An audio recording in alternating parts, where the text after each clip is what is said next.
everybody. Welcome into episode 51 of Rhymer on the Road. Ann and Scott.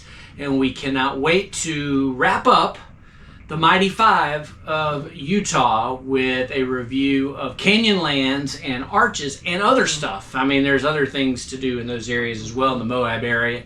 And that's what episode 51 is all about. But Ann, we'll continue with tradition, and you're telling everybody where we're headed to next. We are heading to the panhandle of Florida and hitting the Destin area. Yeah, neither one of us has done much in the panhandle of Florida at all, so we're looking forward to maybe a different look than what we're used to of Florida.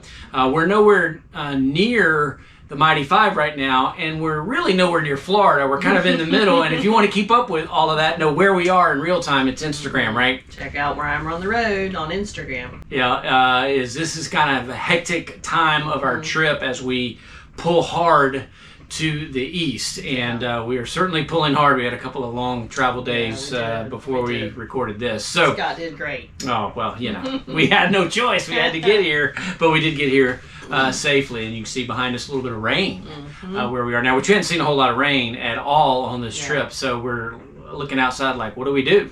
So we're going to figure it out. But what we're going to figure out right now is getting you to episode 51, Canyonlands National Park, Arches National Park, a few other things, and we'll also give you a recap in the outro about our thoughts of the entire package of the Mighty Five of Utah. But for now, it's Arches and Canyonlands. Roll the tape. Episode 51 starts now.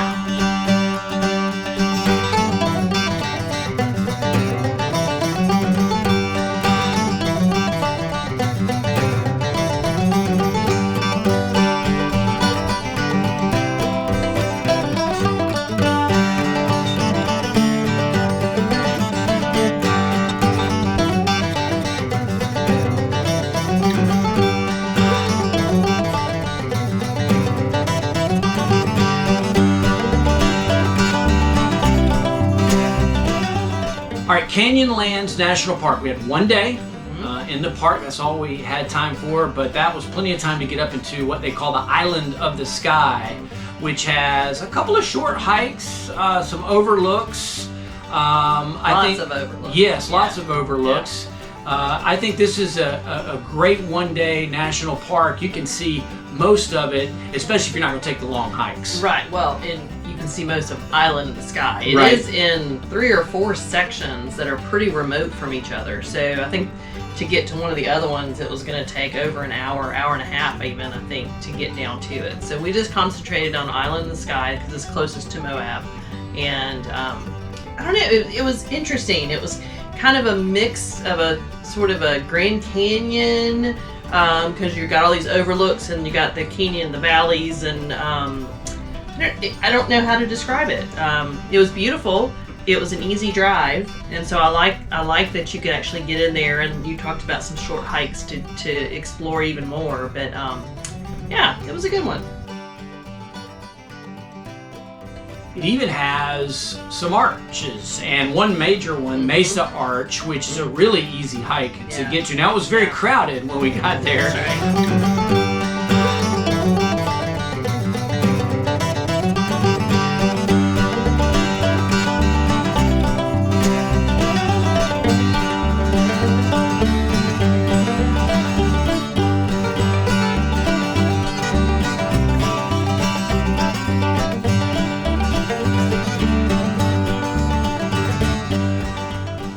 Throw in the upheaval dome. It was this canyon that had the earth coming up underneath it, kind of in a different color, with just a very unique look to it.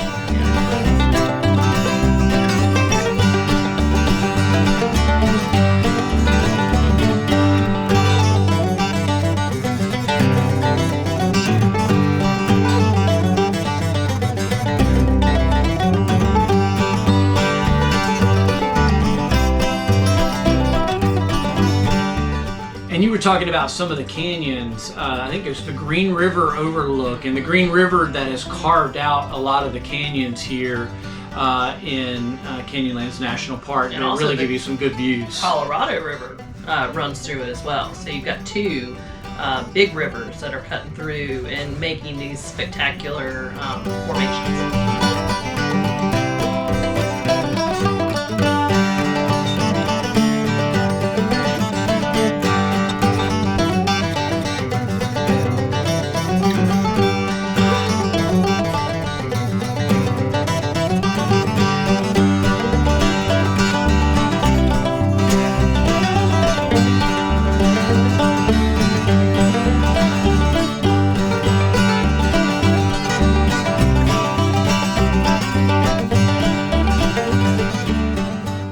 And they have some good off-road trails too. The Potash Road is famous, and we decided not to do it because it was pretty on the edge, very windy, and we would have had to take the Beast, and that is part of our house. And so we decided we weren't going to do that. But there was a lot of people that do it and love it. You can do that. You got it. We could have ridden on this road right here. It looks pretty smooth, but do not lose attention because that's what you got below you. Way off in the distance there, you can see that one coming, and then here's another car coming along that road. Yeah, just don't think that would have been a very enjoyable ride. I think we would have white knuckled it quite a while.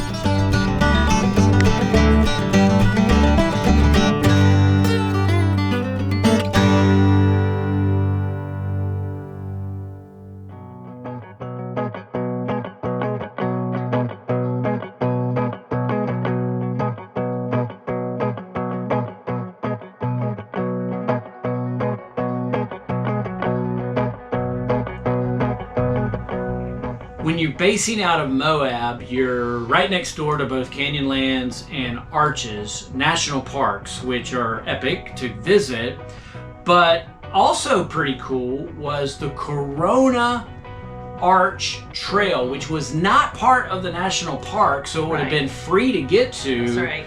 And it was dog friendly. It was dog friendly, so we tried to give Leo a break, because when we went into Canyonlands, he had to stay back at the rig. When we would go into Arches, he had to stay back at the rig. So we kind of mixed it up to where we had a day where he could go out with us. And it was actually, yes, it's dog friendly and kid friendly. It had a chain section that we had to manage to get Leo up. And luckily it had some pretty good little footing spots on it. But we just kind of held on to him, and he was a trooper. He got up there, and then there was a section that had a ladder.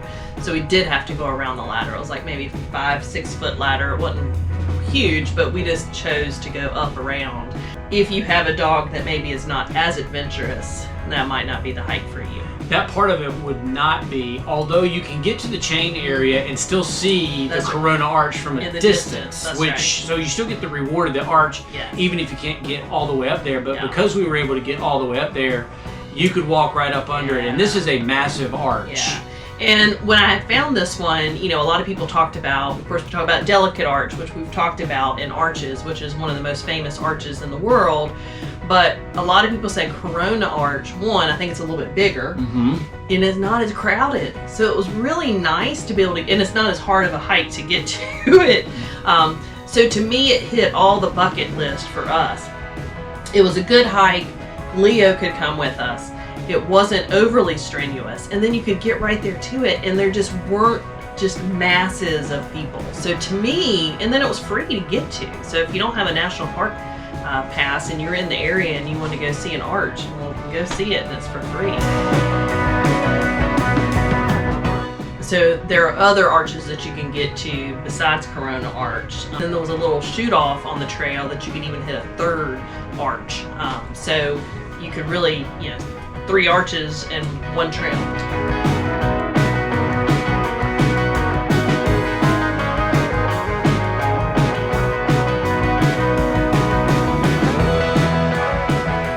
And added to the trip out to Corona Arch Trail and to the Corona Arch, you take the Potash paved trail. There's the unpaved one inside of Canyonlands, but this one is paved, and it leads right out of Moab. And along the way, we saw other arches, the Jug Handle Arch. We saw petroglyphs, right? Petroglyphs. There was also a trail that you could get to the petroglyphs and dinosaur tracks. Oh yeah, that's right, which we did not do, the dinosaur tracks.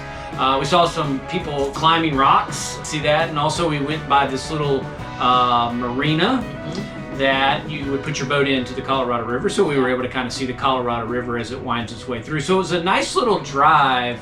But it was also pretty spectacular because you had these big cliffs on either side of you, and then you have the Colorado, and the road is just kind of right there in between. So it's a spectacular drive.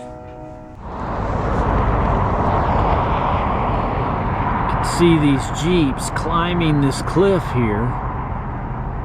This Colorado River below us, and they are headed way up there where you can see a bunch of them.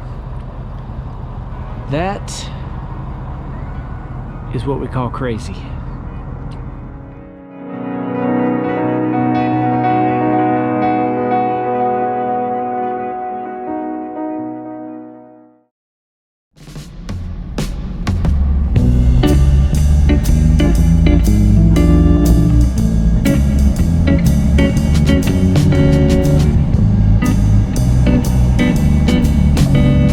We are here at Utahraptor campground, kind of a state park kind of campground, which is not full hookup, which for those of you who don't camp, that means we do have power and we do have water, but we do not have sewer.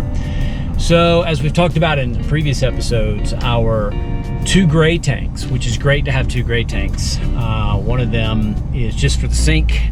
The other is for the shower and for the sink in the shower and for the washing machine.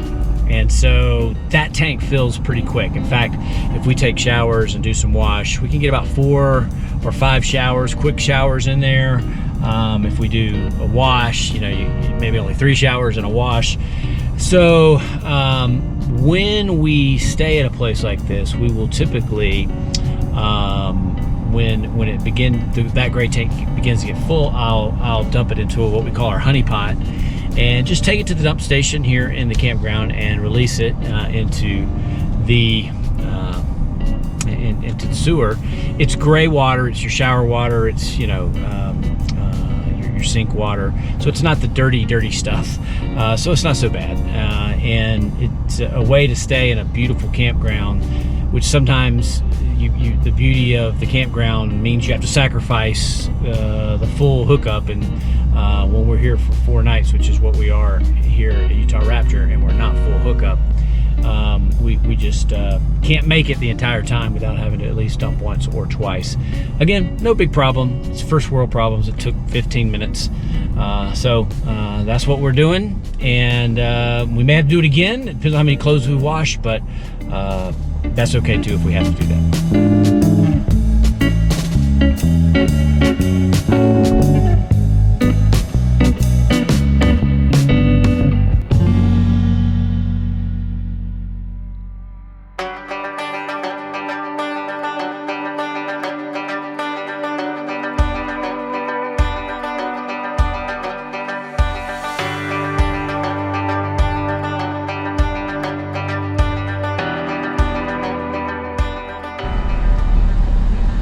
Good morning. Thank you. A map as well, please. We can do that. You're all set. You have a great day. Thank you. When I heard of the Mighty 5 of Utah, the first park that came to mind was Zion, but the second one that comes to mind is Arches National Park. And because of the name, you should expect to see arches, and boy do you. I think also one of the coolest drives, other than Yosemite, one of the coolest drives into a national park. It kind of winds its way through these switchbacks up the mountain. You go vertical quick, and you also get to see that when you come down, but it's a great entry into Arches National Park. Yeah. When you get into the park, one of the first viewpoints you have that you can just stop at and drive is called Park Avenue, which is, I think, a great visual look at Arches National Park. Now, there's no arches in there right away. You're going to get to them, don't worry, but that's a beautiful first stop once you get into the park.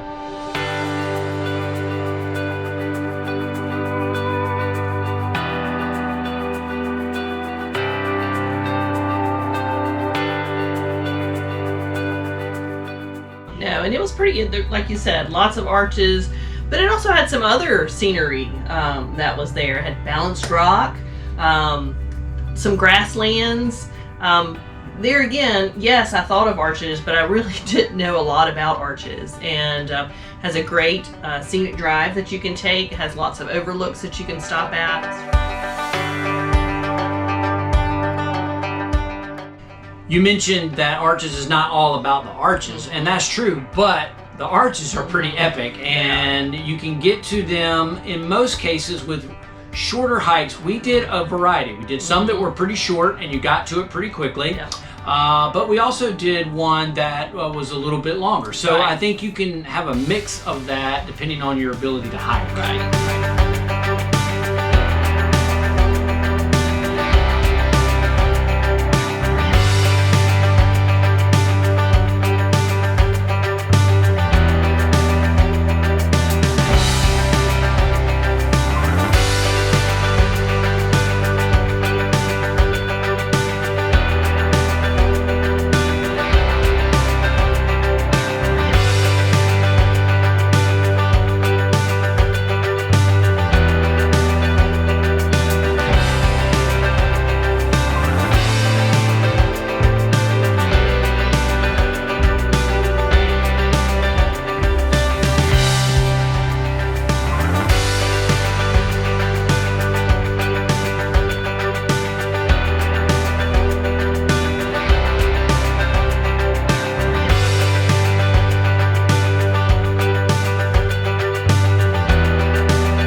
We elected to do the viewpoint hike, which is only a 0.5 up. Now it's up, but and then 0.5 back down, which 1 mile round trip. And this is the view we have here, which is spectacular. But you can see all the people up there. They took a what, 3 mile? 3 mile round trip, and they say it could take 2 to 3 hours. Yep. And then you got a line. You got a line up there, which at least there's some order going on up there. And one at a time's going into the arch, or one group at a time's going into the arch. They're getting their photo and then they're getting out. For us, we just have 1 day in the park, and so doing the overlook was better for us, a better decision for us versus doing a 3 hour, 3 mile hike, and then waiting in line to get a picture and all that kind of stuff. So we're trying to get the most bang for our buck while we're in here today, and we're doing some other hikes that don't take as long and get us to more arches and more views than just spending half a day doing one. Yep, it's one of those things you just have to look at the time you have and the bang for your buck. And this is a great view, and you can see the valley down below here, which they had several signs on this trail that says you cannot hike to the arch, Delicate Arch, and I can see why, because it's a big valley right there. But great view. You can see the lower viewpoint where we started the hike down below us here. That you can actually see the Delicate Arch from that far away too. So even if you couldn't hike up here where we are, you could get a view down there. All right, there you can see the Delicate Arch, which is on one of the Utah license plates. They have multiple kinds, but that right there is what we just saw. So they're very proud of the Delicate Arch. Now let's get back into Beast. Hannah's driving. Let's go see something else. The one that was a little bit longer, you weren't going to just one arch. I mean, I think we got to see 3 or 4 different ones That's right. on that hike. So at least it made it a little worthwhile. I don't know, I think it was 2.5 miles out and probably 2.5 miles back. So it was pretty, well, not overly strenuous, you just had to hike a long way to get to the end. And that was towards the later part of the day for us as well, which again, we still finished by noonish or one-ish because we started so early, but you could really tell in that last hike how crowded the park was beginning to get, because we ran into a lot more people later in the morning than we did early in the morning. Right. And of course we were there during spring break, so April I think would be a great time to go. Maybe earlier April, maybe you'd miss some of the spring break crowds, or just not avoid the weeks prior to and after Easter. If you can. If you can. Up until last year, it had timed entry getting into it. And so we did go in early to try to get ahead of the crowds. And you could tell as the day went on, it was definitely getting more crowded. And I think we ended up getting out of there by noon. We got there at 7:15, 7:30, and we had done what we needed to do by noon.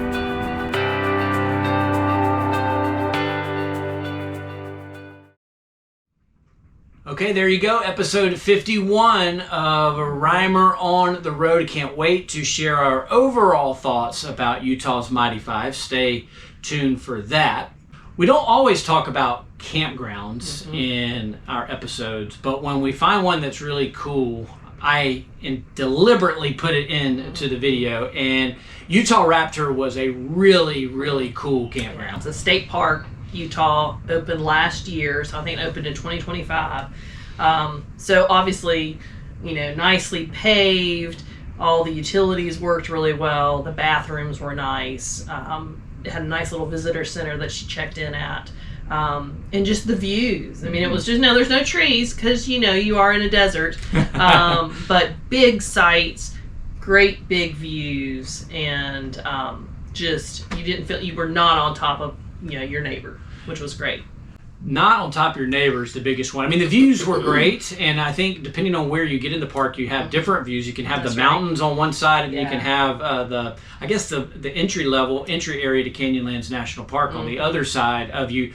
But you're really, really spread out. You got nobody near you. You saw earlier in the video we didn't have full hookup, we didn't have sewer, but this is one of those situations where it is definitely worth not having full hookups to be in a campground where you can see the sunrise. We saw hot air balloons every morning coming up over the parks. Just really cool. Yeah, and being a state park, a lot cheaper than a lot of the private campgrounds in the area, which obviously probably offered full hookup.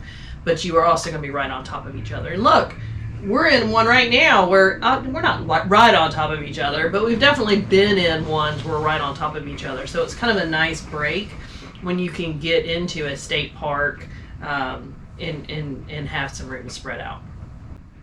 All right, final thing of episode 51 is kind of putting a bow on the Mighty Five of Utah. And, we often talk, whether it's a hike or whether it's a place that we're visiting, you want to get your bang for your buck if you can. And not everybody can travel the country for a year like what we're doing. Most people, when they have a vacation, they have 7 days, maybe 10 days. The Mighty Five, although they're not all right on top of each other, Canyonlands and Arches are very much together, and you can base out of Moab.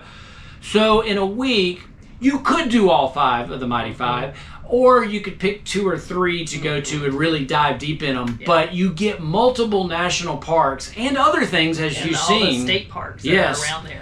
In 1 or 2 stops in a short amount of time. It's got a lot of bang for the buck. It's definitely got a lot of bang for the buck. I mean, I think even behind Yellowstone, we always talk about Yellowstone and Grand Tetons being a great combo. And I think you can do it in 7 days. I really do. I mean, you'll be on the move. If you don't mind being on the move, you can do it in 7 days. I would definitely prefer more like 10 days to really, because there's so much to do in Utah. I don't know. I feel like even beyond the Mighty Five, there were some great state parks, some great overlooks, other hikes. Moab area was beautiful. I mean, I could go back there and we could spend another week. Yeah, absolutely. The Mighty Five in southern Utah has a lot going on. And Utah in general, All the Mighty Five are located relatively in southern Utah. In the fall, on the first leg of our trip, you saw that we were in northern Utah with Salt Lake City and Park City and some of the ski resorts. So the state of Utah really is a pretty epic adventure, whether you go north or south. And that's it for episode 51 of Reimer on the Road. When you see us next, it's episode 52, Mesa Verde National Park, and also Santa Fe, New Mexico. Can't wait to share that with you. In the meantime, make sure you subscribe. Go to Instagram, like the videos, learn a little bit from us, hopefully. And we've learned a lot from some of the feedback that we've gotten from you all. So for Ann and Leo, I am Scott. Episode 51 is in the books. Don't forget, everybody, do it today.